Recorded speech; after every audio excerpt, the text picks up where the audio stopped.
How the Italian Mafia took over America.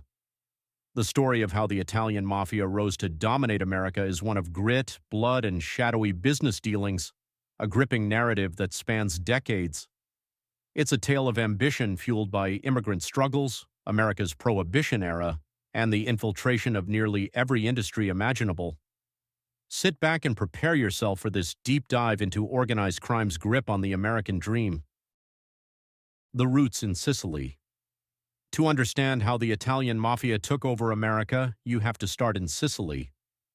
For centuries, small groups in Sicily operated as private protectors in a society riddled with corruption and violence. These protectors, what would evolve into the Cosa Nostra, offered security but demanded absolute loyalty. This culture of loyalty and power eventually made its way to America through Italian immigrants seeking better opportunities. Early immigration waves. The late 19th and early 20th centuries saw millions of Italians immigrating to the United States, escaping poverty and oppression. Many settled in cities like New York, Chicago, and New Orleans. However, for many of these immigrants, work was scarce and discrimination rampant.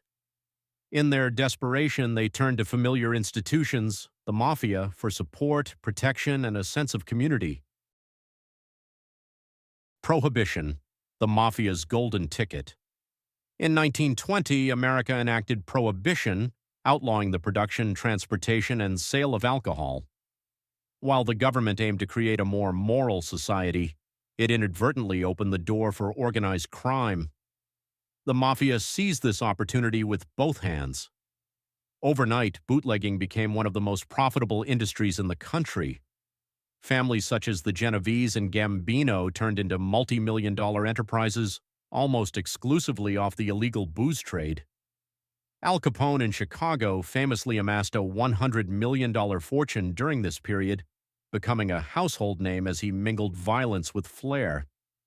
Yet Prohibition was more than just a moneymaker. It gave the Mafia a blueprint for organizing their power, hierarchies, territories, and brutal enforcement. Infiltrating labor unions and business. When Prohibition ended in 1933, the Mafia didn't crumble, they evolved. By now, they were experts in operating under the radar.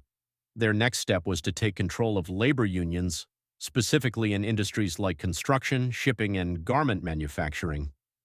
Through fear and bribes, the Mafia could manipulate union bosses, control workers' strikes, and siphon money.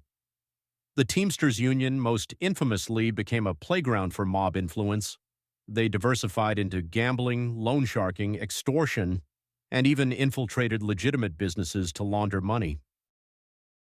The Commission, the Mafia's boardroom. By the 1930s, the Italian Mafia in America was no longer just a loose collection of gangs, it was an organized machine. Mobsters like Lucky Luciano knew that uniting the Mafia was essential to minimizing bloodshed and maximizing profits. Luciano established the Commission, a governing body that divided territories among the major crime families and resolved disputes without violence. It was the corporate side of organized crime, boardroom deals replacing street shootouts. Families like the Gambino, Genovese, and Bonanno each got their slice of the American underworld, and the money poured in. World War II, a surprising ally. The Mafia's influence wasn't just criminal, it became political. During World War II, U.S. Navy officials collaborated with mobster Lucky Luciano to protect ports from Nazi sabotage. The Mafia's connections to the docks and the ability to keep things orderly proved invaluable, showcasing their reach even into matters of national security. The Mafia and pop culture. By the mid-20th century, the Mafia had not only become a significant power player in America, but also a fascination for the public. Films like The Godfather romanticized their criminal empire, making them cultural icons. This wasn't far from reality. Mobsters were often revered in their neighborhoods as protectors and providers. Downfall begins, FBI and the RICO Act. The Mafia's control began to slip in the 1970s and 80s due to increasing government pressure. FBI agents like Joe Pistone, undercover as Donnie Brasco, worked to infiltrate families. Meanwhile, the RICO Act, Racketeer Influenced and Corrupt Organizations Act, enabled prosecutors to target entire crime networks rather than individuals. High-profile trials exposed the Mafia's activities, shattering their code of silence known as omertà. Prominent figures like John Gotti, the so-called Teflon Don, were eventually imprisoned, marking the Mafia's decline. The Mafia today. While the Mafia is no longer at the peak of its power, it hasn't disappeared. It has shifted to smaller-scale operations, focusing on more low-profile but still lucrative ventures. The shadows it cast over America in its prime remain as a cautionary tale of ambition, corruption, and the consequences of unchecked power.